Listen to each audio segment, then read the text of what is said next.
She came into his life on an ordinary night, introduced by friends at an unpretentious dinner, and contrary to everything he thought he needed, Emily was chaos and color. She spoke with her hands, had a free laugh, and tears easily. He worked in events and lived with a schedule in tatters, but with a full heart. He always had something to say, something to feel, something to dream. And that was exactly what attracted him to her, the way she made everything seem more alive. They were opposites in almost every way, but there was a kind of harmony that united them.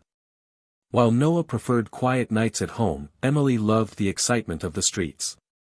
He was the type to plan dinners, she forgot to buy the ingredients.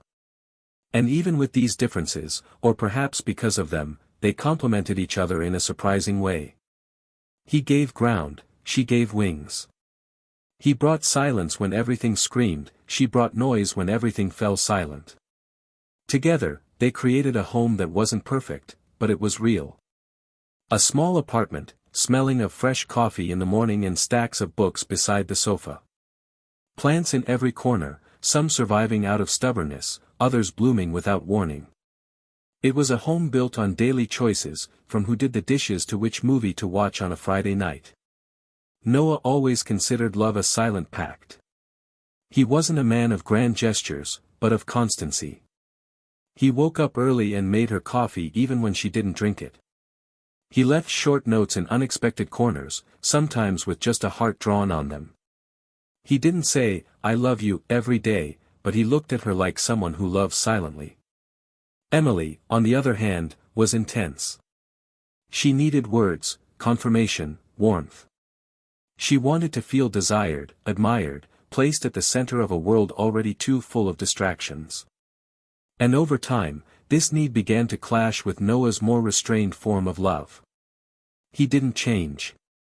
He continued with his simple gestures, his firm presence. But Emily began to miss something, or thought she did. She began to doubt whether she was still seen, whether she was still special. Not for lack of love, but perhaps because of excessive expectations. The first few years were intense. There were plans and trips, impromptu dinners and lazy afternoons laughing at silly things. They created traditions of their own, like eating pancakes for Sunday dinner or listening to the same playlist every time they cleaned the house. But little by little, the routine became tighter. Emily began taking on more projects, working late, and arriving home exhausted. Noah, with his predictable stability, continued with the same schedule, the same habits. And that difference that once seemed complementary now seemed to separate them. He didn't stop her from growing, but she began to feel like she was growing alone. He didn't stop loving, but she began to doubt if she was still loved in the same way.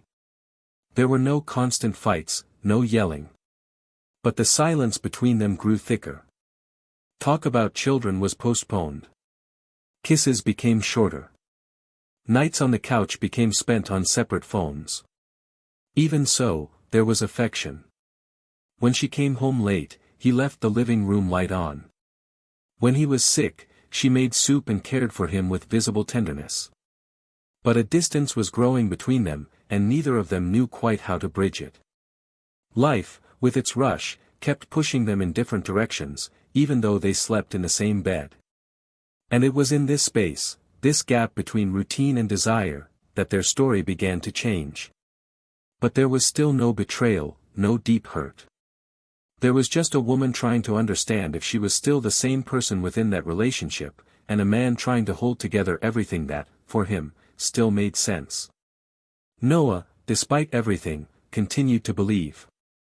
He had no problem loving without fanfare.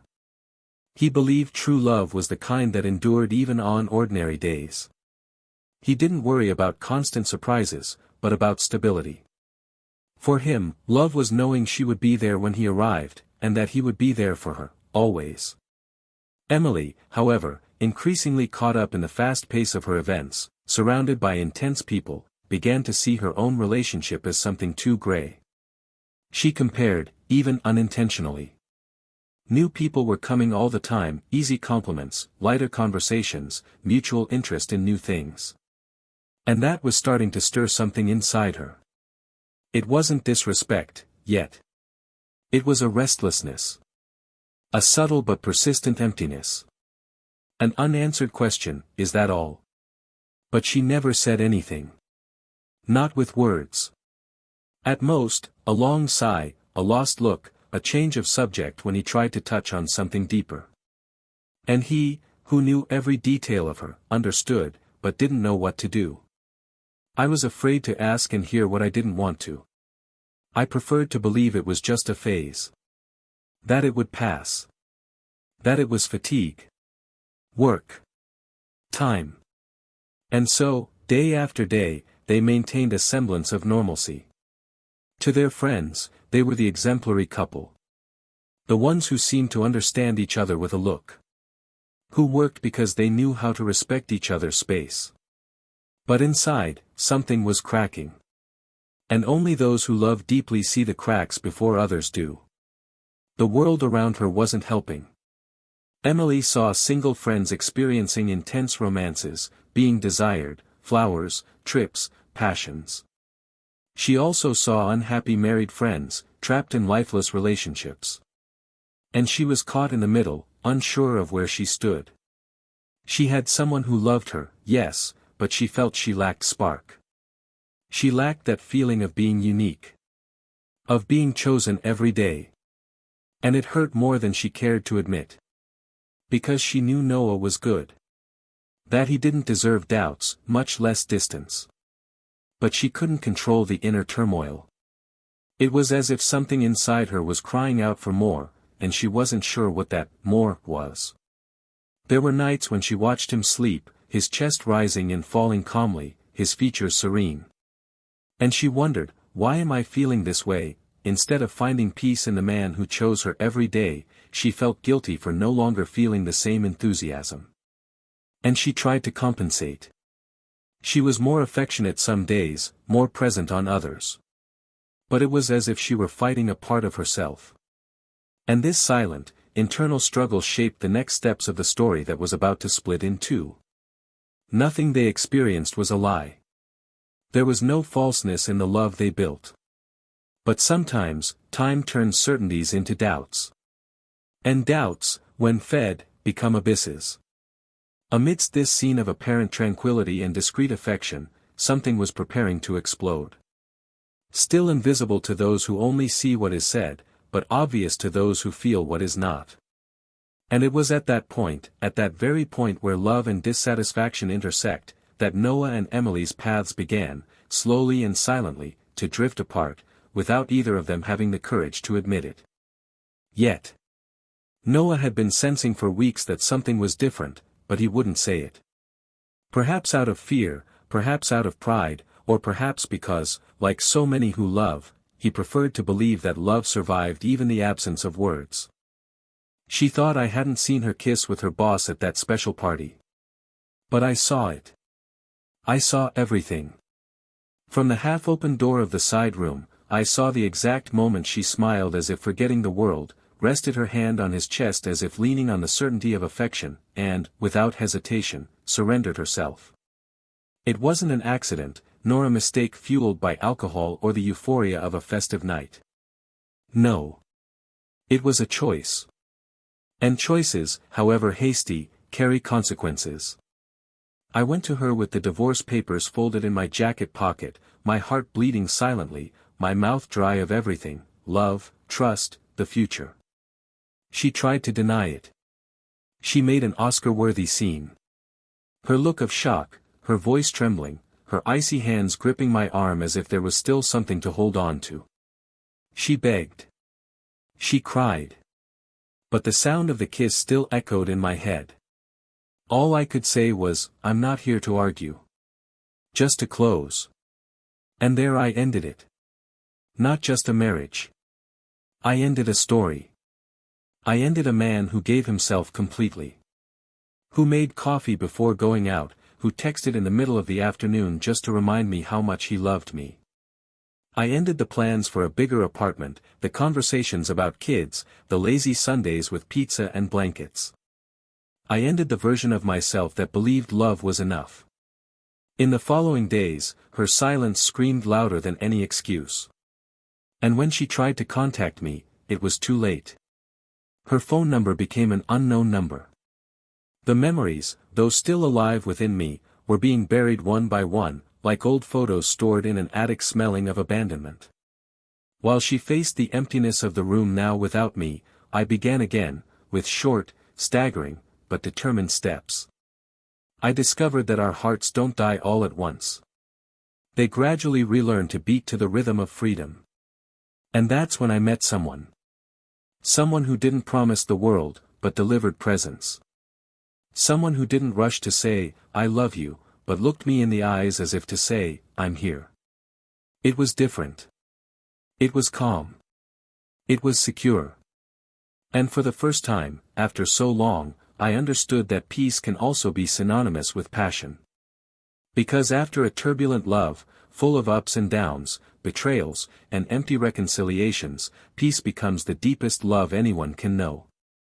Meanwhile, she discovered what happens when you trade a sincere heart for a moment of vanity.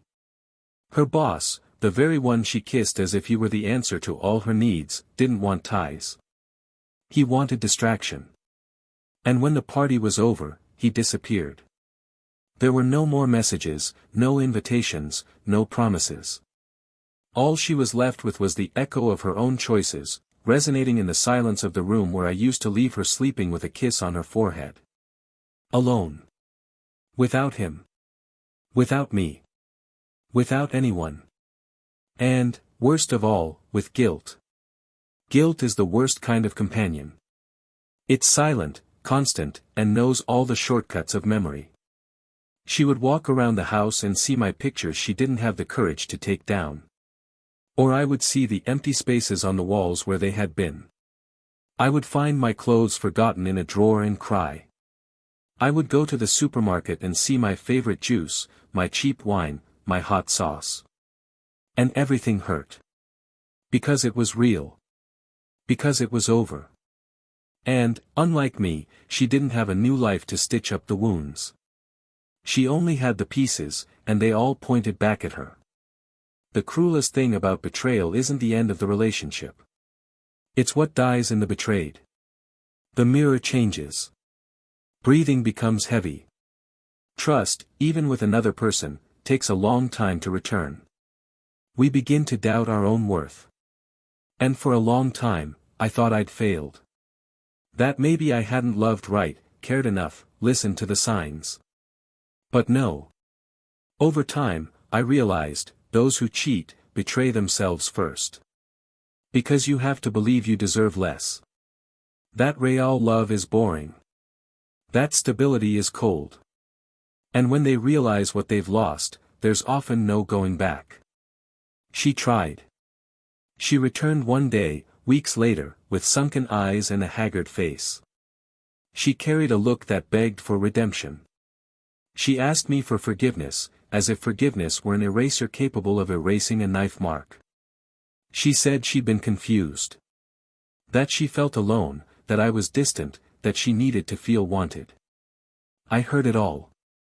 But she no longer felt anger. Or hatred. Only a deep sadness, the kind that doesn't scream, it just weighs. Because, deep down, I knew, she only realized the gravity of it when there was no one waiting for her at the end of the road. I accepted her apology. Not for her. But for myself.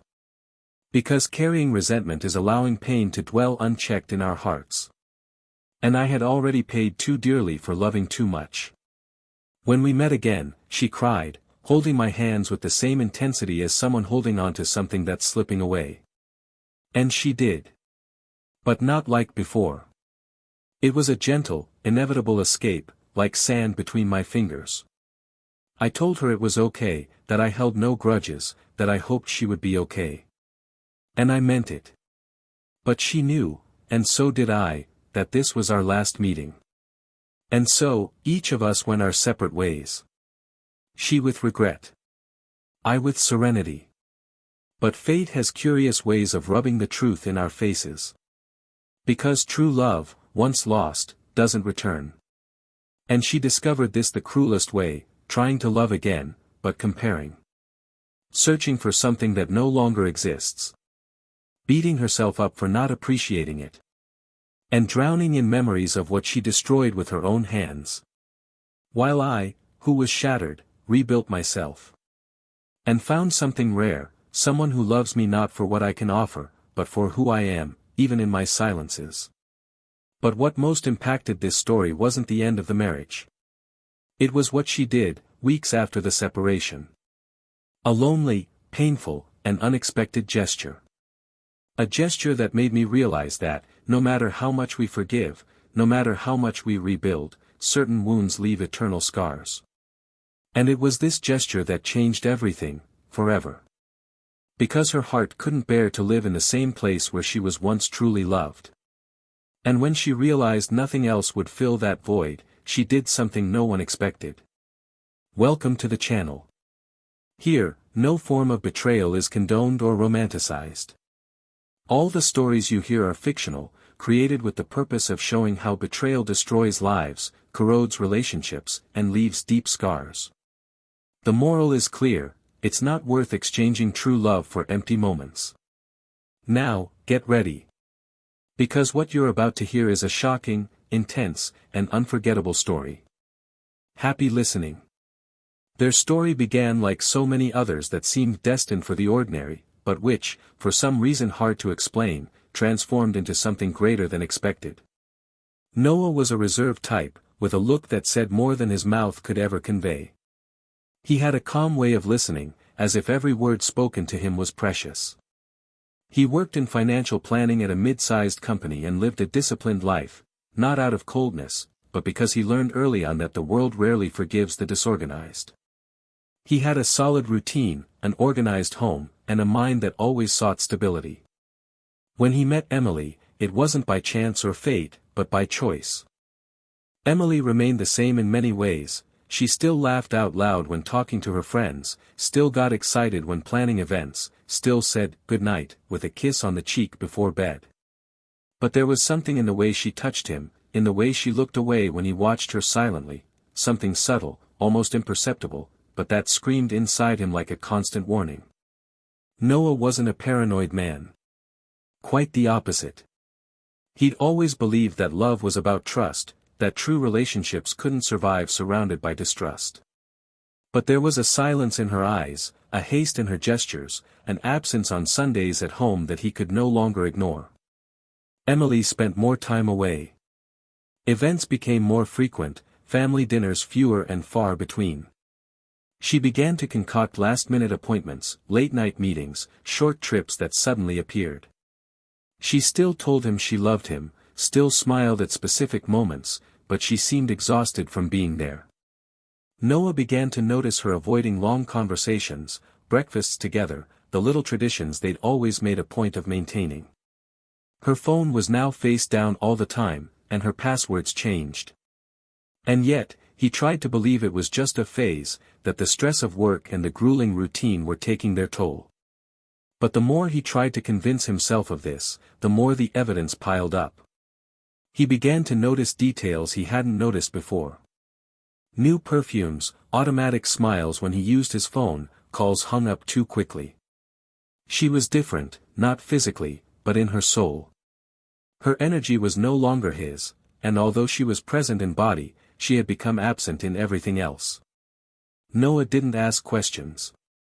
He observed. And as he observed, his chest filled with a silence that ached. Because loving someone and feeling that person slipping away silently, little by little, without crying out, without fighting, is a cruel form of suffering. He stopped trying to force the connection. Not out of surrender, but out of dignity. He began to sleep earlier, to go out more with work colleagues, to fill the spaces she left vacant. And it was in this movement of distancing himself that he realized how much it hurt to love alone. Emily, for her part, was experiencing an internal conflict that even she didn't fully understand. She knew something was wrong, that her behavior was dissonant, but she tried to justify it to herself. She said she was tired, that she needed something new, that perhaps the problem was the routine, the relationship that lasted too long, the stability that suffocated her. Deep down, she knew she had crossed a line she shouldn't have, even before she physically crossed it. The desire for novelty, for excitement, for feeling desired again pushed her closer to someone who represented exactly what her relationship no longer offered: adrenaline. The rapprochement with her boss was subtle.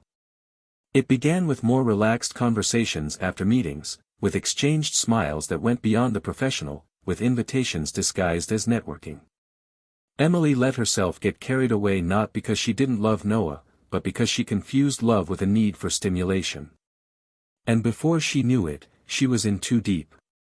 There was something about her boss's manner that made her feel that youthful thrill again, that mistaken idea that passion is only real when it comes with risk, danger, and secrets. The adrenaline of the forbidden began to dominate her thoughts, and Noah, for all his calm and predictable love, began to seem even more distant. But Emily wasn't cruel. On the contrary, she blamed herself. Every time she came home and saw Noah cooking dinner, or lying on the couch waiting for her with a sincere smile, she felt guilt clawing at her chest. And yet, she didn't stop. She kept going back to the same encounters, the same hidden hugs, the same kisses muffled by shame. And each time she did this, she lost herself more. Noah noticed. But he said nothing. Until the night of the party arrived. An important celebration for the company where Emily worked. An elegant event, where she would be involved from start to finish. She invited him formally, as if fulfilling a role. He accepted. He wanted to see. He didn't know what exactly, but he needed to be there, needed to understand with his own eyes what his heart had been screaming for days. They arrived together but parted almost immediately. Emily was nervous, distracted, too busy to pay attention to him. Noah didn't care. He walked through the rooms, observing the people, analyzing the faces, the conversations. He was a stranger in that busy, noisy world. Until, walking down the hallway that led to the backyard, he saw something. He heard first a muffled laugh, then a whisper, then silence. And there, through the crack of a half-open door, he saw the kiss. It didn't last more than a few seconds, but it was enough. It wasn't a thoughtless kiss, nor a fleeting moment. It was intimate, lingering. Charged with intention. And he felt the ground disappear beneath his feet. He stood there for a while, unable to move. His heart raced, his breath held, his mind trying to process what his eyes had already witnessed. When he managed to leave, he didn't return to the ballroom. He left the party without speaking to anyone. On the way home, he didn't cry. He didn't scream. He just drove in silence, replaying the image in his head like a movie that keeps replaying. That night, he didn't sleep. And for the first time in years, Emily didn't notice his emotional absence. She was too wrapped up in her own drama, her own turmoil. When she arrived home late, claiming he had to dismantle everything, he just nodded. He didn't ask anything. He didn't say anything. And that bothered her. In the days that followed, Noah acted with calculated coldness. There were no more spontaneous touches, no more smiles at breakfast. He responded as needed, followed his routine, but was distant. Emily sensed it, but didn't ask. She was too confused, too wrapped up in her own lies. She didn't know if Noah knew. She didn't know if she wanted to know. She tried to keep up appearances, but inside, every time she saw that neutral look, her heart sank. Because the worst kind of judgment is the one you don't say out loud. It's the one you feel in silence. Until one night, he arrived early. He calmly took off his shoes, went to his bedroom, grabbed something from his desk drawer, and returned to the living room. Emily was sitting, watching TV, distracted. He approached slowly, held out a manila envelope, and said in the firmest voice she'd ever heard, "Sign when you're ready." She took the envelope, opened it, and for a moment, the world stopped. The divorce papers were there, printed, signed by him. Her hands trembled, her eyes wide. She tried to say something, but he cut her off with a sentence that destroyed any attempt at justification: "I'm not here to argue. Just to get closure." She tried to deny it, tried to find some excuse, said she was confused, that she didn't know what she was doing, that she needed time, that it wasn't anything serious. But he remained motionless, looking at her with a piercing calm. That hurt more than yelling. More than accusing. Because it was clear that love had died silently, and that now, only dignity remained. And that very night, after he walked out the door without a backward glance, she realized that what she'd done wasn't just betraying a man. She'd betrayed a home, a history, a love that, even in silence, had always been there, whole and whole. But what she didn't know yet was that the greatest pain was yet to come. Because what happened after that separation was something she could never have predicted. And from that point on, everything truly began to fall apart. After he left, everything around her fell apart. The silence of the house that had once been a home now screamed. Every corner seemed to accuse her, every object betrayed what she had lost. She spent the next few days amidst missed phone calls, ignored messages, and memories that tortured her like ghosts. Noah hadn't made a fuss, hadn't sought revenge, hadn't hurled hateful words. He simply left. And this dignified absence was what hurt the most. Emily wallowed in trying to understand how she had let things get this way, tried to justify her actions to herself, but the more she searched for answers, the more lost she felt. She tried to rebuild herself with her routine, her work commitments, her remaining friends, but nothing filled the void of seeing that man leave her life without a glance in return. And it was when she thought she was handling everything as best she could that the true weight of the consequences fell upon her. It was a rainy afternoon when she decided to return to the apartment they'd lived in, seeking some kind of relief, perhaps finding traces of him still there. The lease was in her name, and after the separation, she'd chosen to stay, even though she knew every wall held stories that now hurt. Upon entering, she was overcome by a feeling of strangeness. There was something out of place, a different atmosphere, an absence more cruel than in the days before. As if the past had already been ripped away. She walked to the bedroom and, opening the bottom drawer of the dresser, found a small, blue-covered notebook she'd completely forgotten about. It was something Noah sometimes used to write down ideas, thoughts, lists. She sat on the edge of the bed, took a deep breath, and flipped through. The first few pages contained random scribbles, dates, everyday notes. But as she continued, she noticed the words changing tone. They were beginning to sound more intimate, as if he were writing to someone. It didn't take long for her to understand, they were letters. Letters written to her. Many of them. Some were long, others just a few sentences long. None had been delivered. Her hands trembled as she read. The letters weren't accusations, but confessions.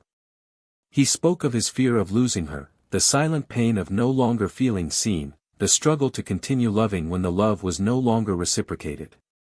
On one page, he wrote that he felt small, invisible, and that he didn't know how to compete with her world.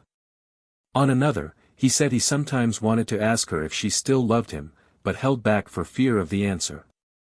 And then she found the last letter. It was dated the morning after the party, the day he'd served her the divorce papers. The handwriting was firmer, but the content, heartbreaking.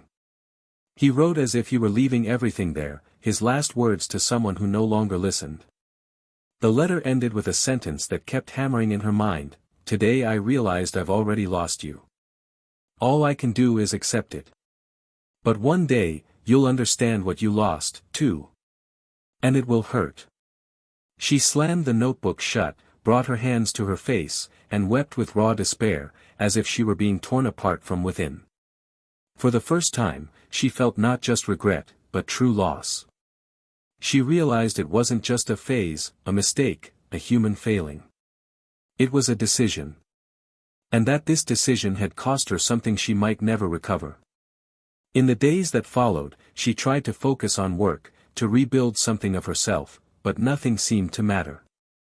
The boss she'd become involved with now felt like a stranger. Conversations withered, meetings felt cold, almost awkward. She tried to find some comfort there, but all was empty. The emotion that had drawn her there had vanished, and all that remained was a meaningless relationship, sustained by moments that now seemed filthy, insignificant, even pathetic. And it was in this state that she saw him again. It was a chance encounter, on a random Saturday. She was leaving a cafe, distracted, when she saw him crossing the street on the other side, with another woman. He was different. Not physically, but in his manner. Lighter, more relaxed. He laughed at something she said, and held her hand naturally. Emily felt her heart race, her legs weaken. The woman beside him wasn't extraordinary. She was simple, but there was something in her gaze that disarmed her. It was the kind of look Emily hadn't seen in a long time. A look of genuine admiration. She couldn't move, just stood there, watching from afar as if witnessing a life that was once hers. And then he saw her. The smile on his face remained, but his eyes hardened. A brief, polite nod. A distant look. And he moved on. That vision destroyed her more than any argument, more than any absence. Because there, in that simple scene, she saw what she'd lost. And more than that, she saw that he had moved on. Truly. Without needing to humiliate her, without throwing it in her face, without resentment. He had simply rebuilt his life. And she was alone. She tried to maintain her composure until she got home, but as soon as she closed the door, she fell to the floor. She cried like she had never cried before. With guilt, with loss, with the knowledge that certain choices are like doors that close forever. A few weeks passed. Emily practiced daily the idea of reaching out to him. Not to win him back, but to truly ask for forgiveness. She needed to say out loud that she was sorry. That she acknowledged everything she'd destroyed. And when she finally found the courage, she called. His voice on the other end was calm. He listened silently. He let her speak. And she said it all. She cried. She begged for some attention, not to return, but to ease the weight she carried in her chest. And then he said, calmly, I forgive you. Because keeping this to myself would only hurt me. But I'm not going back. She thanked him, swallowing the lump in her throat, and hung up. And as much as that answer hurt, it was also liberating. Because right there, in that moment, she realized that forgiveness doesn't always mean reconciliation. And that some losses are permanent. But what she never expected, what no one could have predicted, happened that night. Lying on the couch, reviewing memories, deleting photos, trying to reorganize her own chaos, she received a notification. A message from her former boss's wife. An unknown profile, a short message, I hope it was worth it. Startled, she clicked. There was a video attached. It was from the party. The exact moment of the kiss. Someone had recorded it. The video was being shared among close social circles, not out of revenge, but out of consequence. The wife found out, confronted her husband, and he denied it. But the video spoke for itself. And to protect his image, he completely shut Emily out. He blocked her, cut off contact, as if she had never existed. In the following days, everything fell apart. Co-workers began to avoid her, clients no longer wanted to associate themselves with her. But the most devastating thing wasn't the exclusion. It was the emptiness. The complete abandonment. Because now, even those who had gently surrounded her were no longer around. But none of that compared to what she felt every time she woke up and realized she had lost not only Noah's love, but his respect. And worse, her self-respect.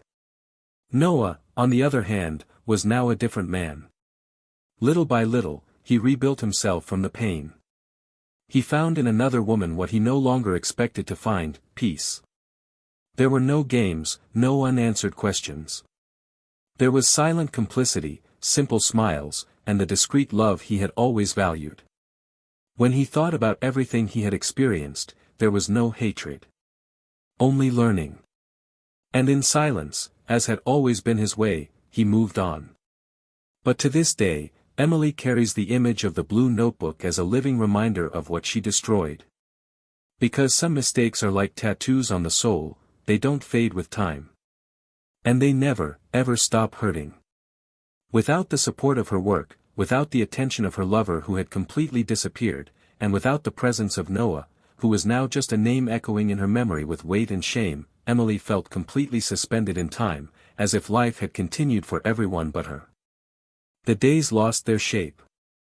She lost interest in her tasks, in the places she used to frequent, in the people who insisted that everything would pass. She began to avoid mirrors, as if she found in them the woman who destroyed her own history. In truth, she didn't have the strength to see how much she had changed. Her gaze was no longer the same, nor the tone of her voice, nor the way she walked. There was an incurable weariness that came not from her body, but from her soul. Determined not to go crazy, she sought therapy. Not to try to get back together with Noah, not with ulterior motives, but because she finally understood that she needed to face what was inside her. The sessions began difficult, with long silences and frustrated attempts to explain the inexplicable. But little by little, with great effort, she was able to look at herself without making excuses. The betrayal was just the final act in a series of failures, yes, but it was also a choice, and recognizing this was more painful than any external judgment. One day, at the end of a particularly difficult session, the psychologist asked, with a calm that seemed to penetrate all her defenses, "If you loved him, why did you cheat?" Emily stood still for seconds that seemed eternal. "Because I wanted to feel something. Anything. And now I would give anything to return to the silence he offered me, because today I know that silence was love." While she slowly rebuilt herself, Noah experienced a new moment. His relationship with the woman he'd met weeks after his marriage ended grew stronger and stronger.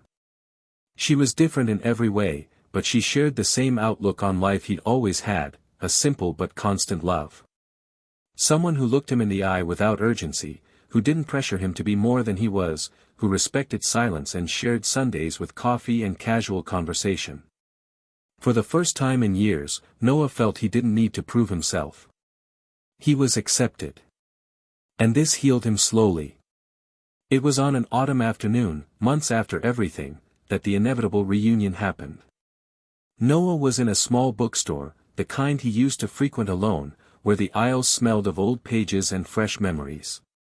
He was with his new companion, choosing a gift for her nephew, when he heard the voice. Low, hesitant, but unmistakable. He turned slowly. Emily was standing a few feet ahead, between two shelves. She looked fragile, but not defeated. Her gaze met his, and in an almost involuntary gesture, she moved closer. Noah's new companion, sensing the tension, discreetly moved away to make room. Emily, taking a deep breath, stopped in front of him. "I know I shouldn't have," she began, her voice trembling as if carrying a weight in her throat. "But I needed to thank you. For everything. For who you were. For what you endured. For the way you left." Noah remained silent for a few seconds, his expression serene, like someone who had already made peace with their past. "I didn't hold any grudges against you," he said, without raising his voice. "I just had to learn to move on." She smiled sadly, her eyes welling up. "You did it. And I understand now what I lost." For a few seconds, they sat in silence, amidst the soft rustling of pages and the subtle sound of the wind hitting the front door. Emily stepped a little closer, hesitant, and said, "Can I ask you a question?" Noah nodded. "Does she make you happy?" He glanced toward the back of the bookstore, where his new partner was studying a red-covered book, then back at Emily. "She makes me feel at peace. And today I know that's happiness." The answer was a silent punch to her chest. Not because there was any resentment in his words, but because there was truth. And that truth hurt more than any scream. She smiled, her eyes wet, and before turning to leave, she let out one last whisper, "Take good care of this love. Don't lose it, like I lost yours." He didn't answer. He just watched her leave, like someone watching the final scene of a film that no longer belongs to their story. That night, Emily walked aimlessly through the streets, not thinking about time, not checking her phone. The scene at the bookstore replayed endlessly in her mind. There was no resentment in Noah. There was resilience. And that was what tore her apart the most. Because she expected hurt, coldness, something that would make her feel less like a villain. But he didn't need that. He had chosen peace. And she remained trapped in the ruins of everything she had destroyed with her own hands. A few days later, something unexpected happened. One of the few mutual friends who still maintained some contact with them texted Emily, "I found something you might be interested in." It was in the donation box you left at the building. It was a box filled with old objects, clothes, notebooks, papers. Emily wasn't sure exactly what was in there, but when she opened it, she found an envelope marked with Noah's handwriting. Unread.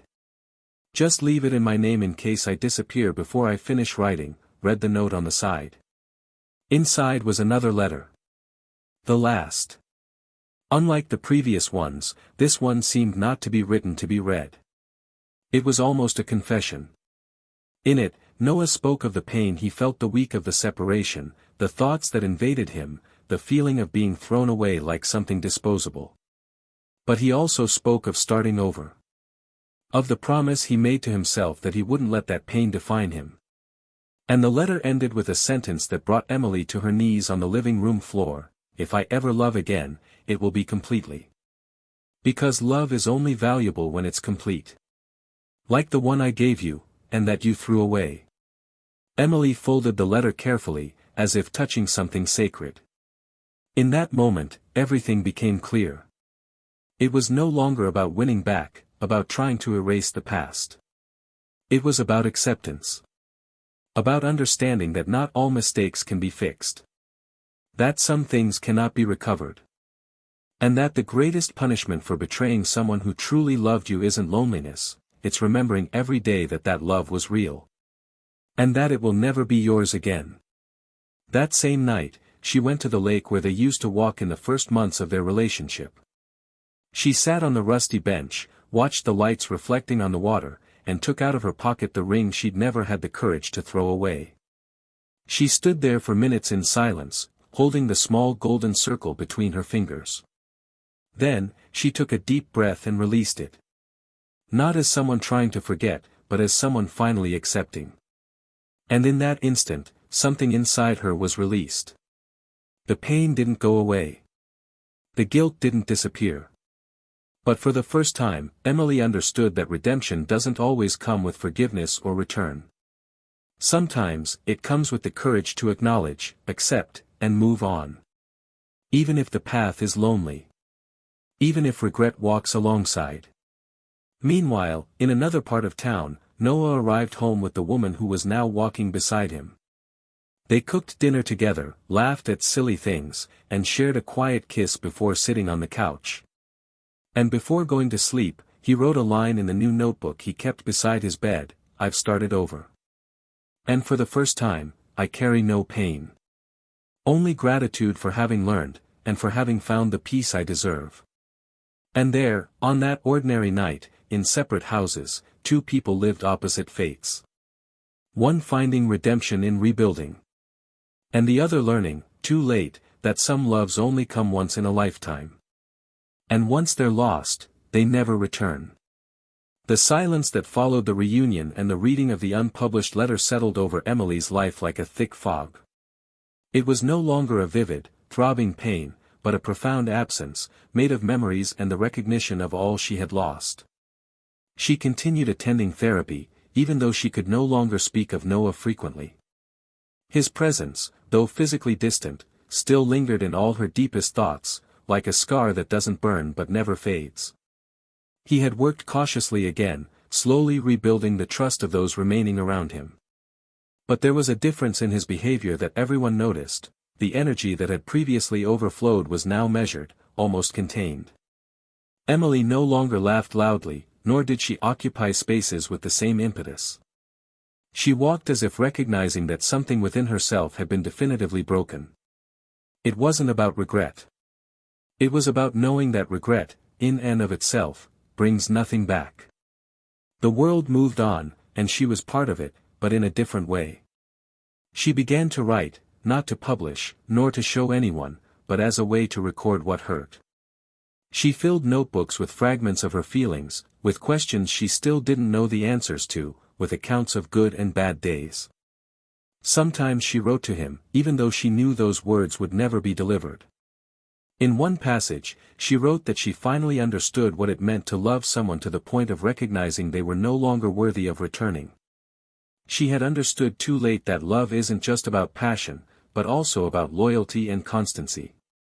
And that some decisions, even impulsive ones, even seemingly small ones, can cost a lifetime. At the same time, Noah was experiencing a completely different moment. The past existed, of course, as it does for everyone, but it no longer dominated. His current relationship was solid, built patiently, made of small touches that didn't require daily verification. There was no anxiety, no suffocating doubts. For the first time, he felt free to be who he was without needing to explain himself. He felt valued, but above all, at peace. The woman he was with had understood his past not as something to be fought, but as part of who he was. And that, for him, was the greatest gift. However, even with this peace of mind, there was a part of him that still reflected on everything he'd experienced. Not with anger, nor with sadness, but with maturity. He knew his previous marriage hadn't been a complete mistake. He'd been loved for a time, and what happened next was a consequence of many things, including flaws on both sides. But the betrayal, that, he never forgot. Not for the act itself, but for the way it destroyed something he believed was unbreakable. This awareness led him to maintain firm boundaries, even when Emily tried to reach out with occasional messages, always respectful and never with apparent ulterior motives. She said she simply wanted to share thoughts, share lessons, sometimes send an excerpt from a book or movie they both enjoyed. Noah responded politely but never encouraged contact. Over time, the messages lessened, until they disappeared completely. He knew it was her way of coping with her pain, perhaps a way to atone for her guilt. And, to a certain extent, he understood. But he no longer belonged in that chapter. He had turned the page with effort and deserved to live the new without carrying the debris of what was left behind. Meanwhile, Emily faced a consuming moral dilemma. In one of her last conversations with her therapist, she confessed that there was a kind of pain even harder to bear than regret, the fact that, despite everything, she knew she still loved him. But it wasn't a possessive love, nor even a romantic one. It was the deep awareness that, at some point in her life, she had held something rare, real, and honest in her hands. And that, through selfishness or confusion, she had destroyed it. The love she felt now was mature, sad, and silent. It didn't ask for a return. It didn't ask for a chance. It simply existed, like a living memory of what once was. It was then that the idea of writing a letter came to her. Not to make amends, nor to apologize again, but to tell him how that story had transformed her. How that loss had forced her to rebuild herself from scratch. How she'd come to see the world through different eyes. She wrote slowly for weeks. She reread it countless times, rewrote it just as many times. And when she finally felt she'd said everything she needed to, she put the letter in an envelope and put it in a drawer. I wasn't sure I'd send it. But the simple act of writing it was a relief. Noah, meanwhile, was facing a different dilemma. His current partner, with whom he'd had a light and stable relationship, was beginning to touch on more serious topics: marriage, children, future plans. And although he felt he was on the right path, there was still a part of him that hesitated. Not because of Emily, not because of a lack of love, but because the trauma of betrayal had left him with an almost instinctive need for caution. He began to wonder if it would ever be possible to love with the same abandon as before, if that kind of love, unconditional, innocent, still existed within him, or if it had been buried under the shards of the past. This doubt haunted him more than he would admit. The woman beside him noticed. She was sensitive enough to notice the changes, the absence of words in moments when he would have otherwise spoken easily. One night, sitting on the couch, she held his hand and said tenderly, "I don't want to compete with what hurt you. I only want to walk with what heals you." Noah didn't respond right away. But he kept that phrase as a reminder that loving again took courage. And that maybe it was time to truly allow himself to. Meanwhile, Emily decided to leave the apartment where they lived.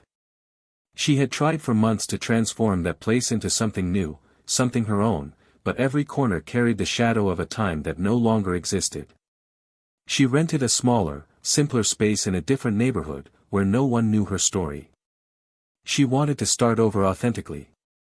She began teaching at a local college, something she had always dreamed of doing. She discovered she could be useful, even with the past she carried. One day, a student commented that she admired her for speaking so profoundly about choices and consequences. Emily smiled, with hidden regret, and replied, "It's just that some lessons we only learn after we've lost everything." And so, two paths ran parallel, but in opposite directions. From time to time, his name would surface in some thought, in some memory, but she no longer felt the same despair. The pain had transformed into something more serene, almost respectful. She knew his life no longer belonged to her. And that, perhaps, it never had. She was the one who failed to recognize the value of what she had. But something still bothered her. A slight but persistent unease, the idea that she needed to find a way to end the story with dignity. Not for him. For herself. She didn't want everything to be suspended in time. She wanted to put an end to it. But not with anger, nor with sadness. With truth. She decided, then, that she would deliver the letter. Not in person. She would leave it at the entrance of the building where he lived, with no return address, just her name on the signature, in case he wanted to know. And so she did. She walked to the building with the envelope in her bag, her heart racing, but her mind steady. She handed it to the doorman with simple instructions. And left without looking back. Across town, Noah, upon arriving home, received the envelope and took his time opening it. He waited for night to fall, for the house to quiet down, for the world to fall silent. He sat in the living room armchair, a cup of tea in his hands, and read it. He read it calmly, without interruption. The letter didn't ask for an apology, nor for a reconciliation. It was a testimony. An honest outburst about everything she'd experienced since he left. About how every action carried weight, how every day without him was a lesson. And at the end, a simple but profound sentence, "You were the best I ever had. And what I lost for myself." He folded the letter carefully, put it in a box along with the few mementos he'd decided to keep, and took a deep breath. He felt no anger. No pity. He simply felt certain that he had done the right thing in leaving. And that now, more than ever, he was ready to live the present with the intensity that the past had once stolen.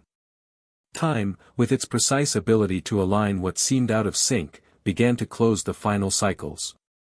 And even though some questions remained unanswered, they no longer mattered.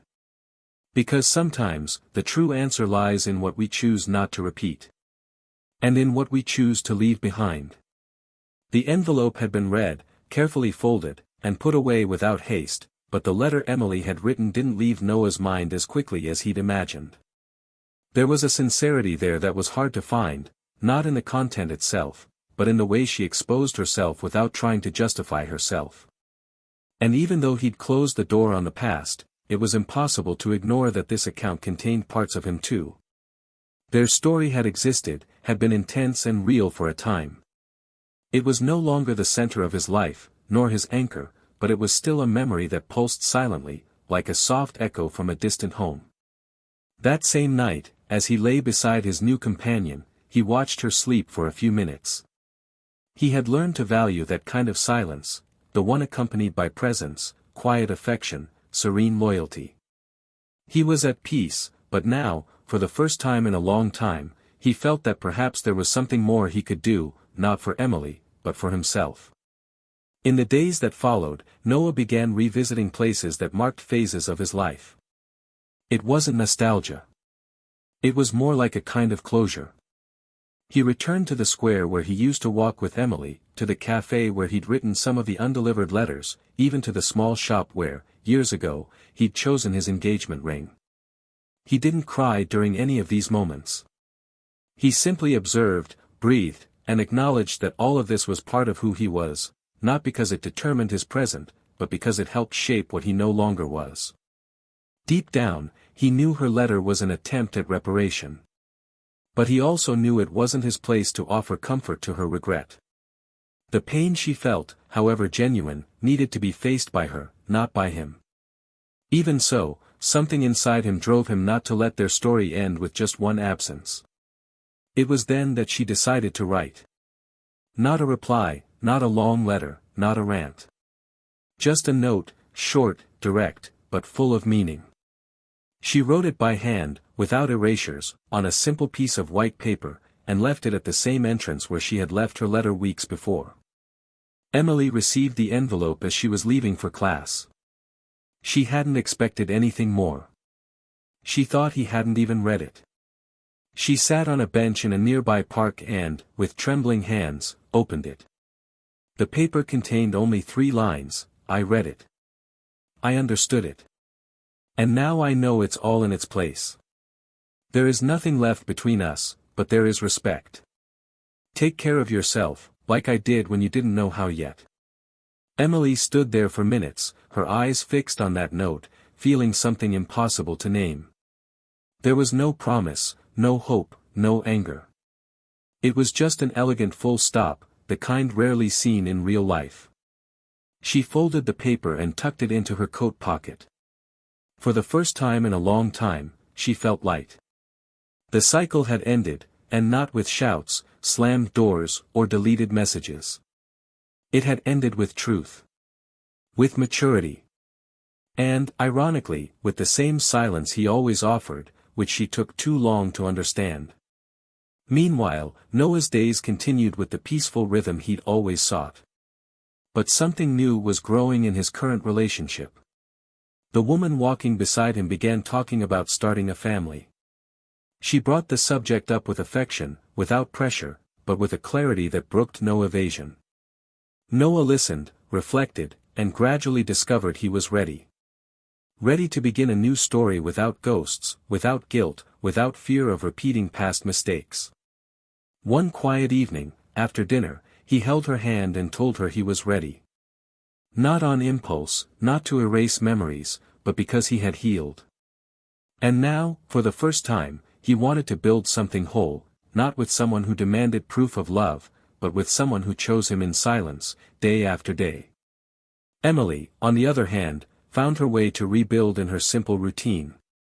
She began teaching creative writing classes to teenagers, and there she found a space for redemption. She taught how to transform pain into narrative, how to use words to find meaning where there seemed to be none. The students didn't know her personal story, but they felt she spoke with authority. Some identified with her, others simply admired her. She didn't talk about betrayal or lost love, but about choices.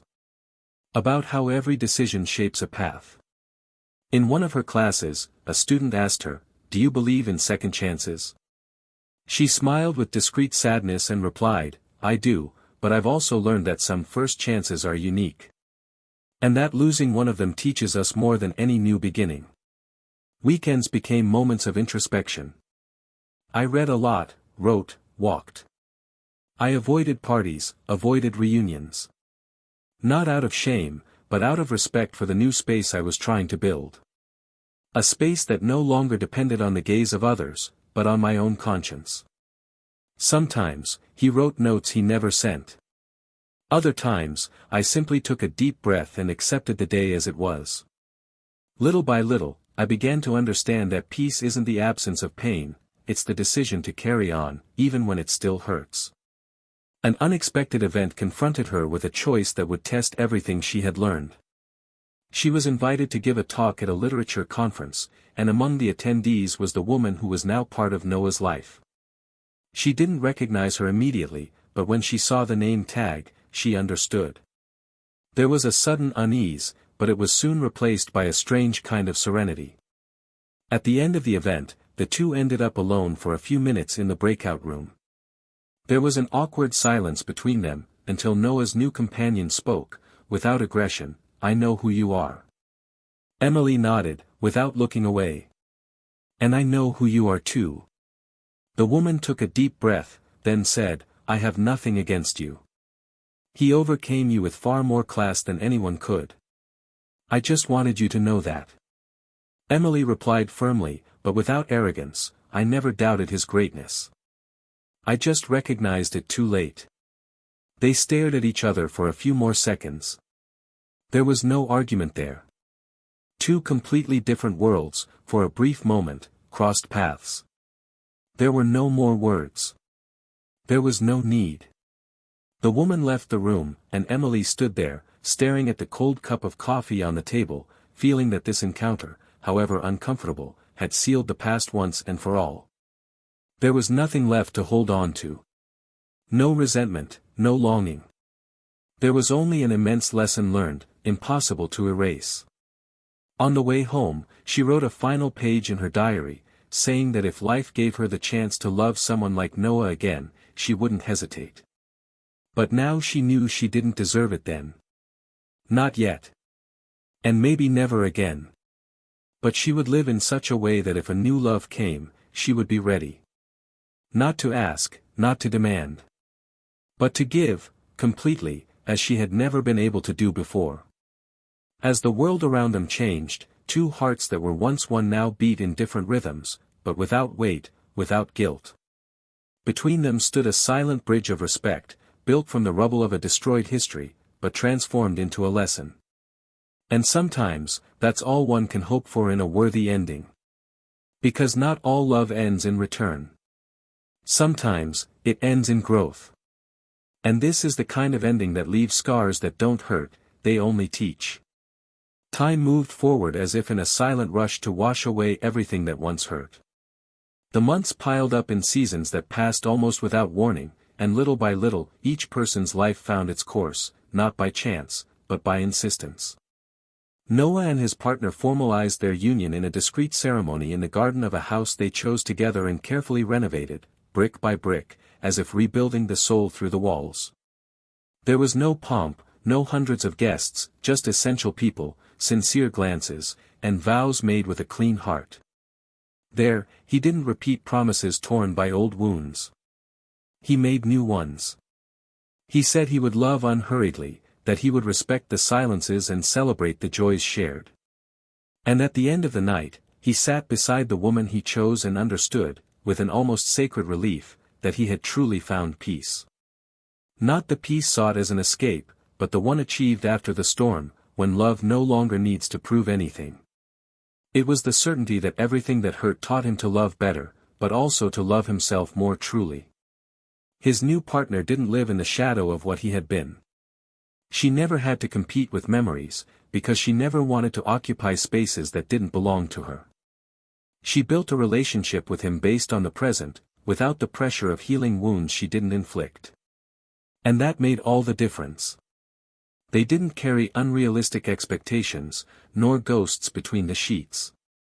They shared their time lightly and built a future without looking back. Noah was now a whole man. And even though the marks of pain still lingered somewhere hidden, they no longer hurt. They were scars, yes, but the kind that remind us of strength, not of failure. He never again had to write letters that wouldn't be delivered. He never again had to silence feelings. Now, there was a voice. There was reciprocity. And there was, above all, deservingness. Emily followed a solitary but dignified path. She didn't get back together with anyone, didn't try to fill spaces with empty presences. She discovered that solitude, when lived well, teaches more than 1,000 fleeting relationships. She continued teaching, writing texts that touched young people who, unknowingly, carried the same internal dilemmas she once experienced. She was invited to speak in other cities and began publishing short articles on love, guilt, and emotional reconstruction. Her writing spread, not because of the pain she carried, but because of the maturity with which she addressed what few have the courage to face, the real consequences of their own choices. But even with recognition, a stable routine, and a reorganized life, there were nights when silence still tightened her chest. On those nights, there was no anger, only acceptance. She knew that not everything can be rebuilt. That some stories end before the heart wants them to. And that certain mistakes, while they don't define who she is today, were big enough to shape who she no longer wants to be. An invitation arrived in the middle of a random month. A conference in another city, on literature and emotional psychology. She accepted calmly, but something about the organization's name caught her attention. It was a foundation Noah's new wife helped manage, focused on social projects for teenagers. Emily knew there was a good chance she'd meet her again, and she didn't back down. She traveled, delivered her talk with clarity and depth, received respectful applause, and at the end of the event, ran into her in the hotel lobby. This time, there was no hesitation. The two greeted each other politely, and for a brief moment, they stood side by side, observing the city through the large glass window. Neither spoke of the past. Neither needed to rehash what had happened between them. But the woman, with serenity in her eyes, said something Emily would never forget: some endings are hard, but they have to happen for good things to begin. Emily smiled genuinely, thanked her with a simple gesture, and continued on her way.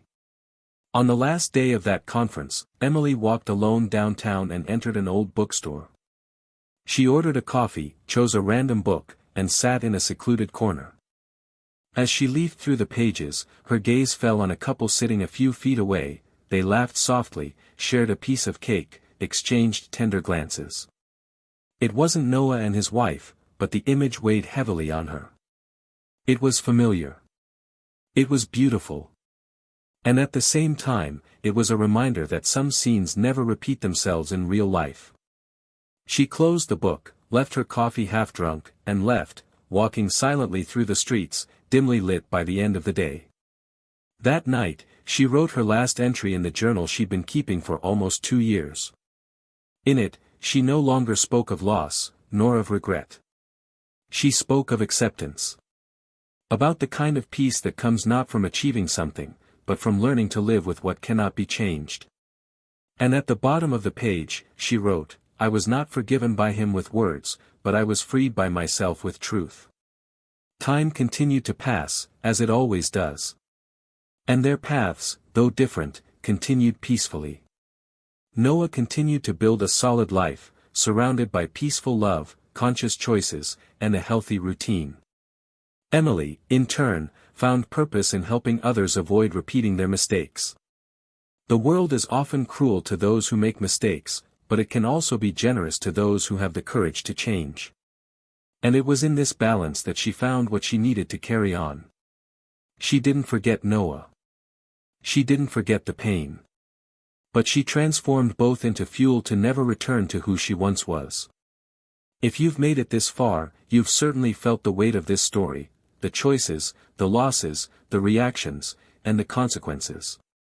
Now I want to know, what did you think of this story? What part touched you most? Would you have acted differently in any of the characters' shoes?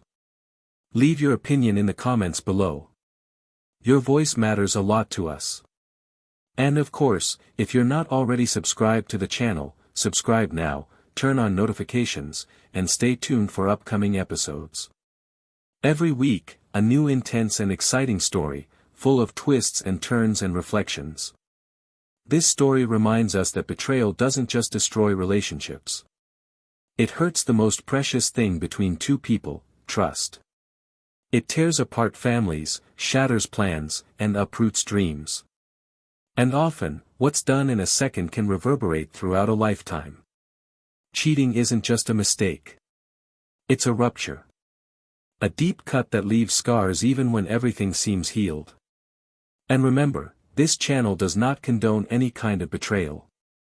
Here, we tell stories that show real pain, without romanticization or glamour. Our intention is one, to show, clearly and truthfully, that choosing loyalty, listening, and caring is still, and always will be, the noblest path.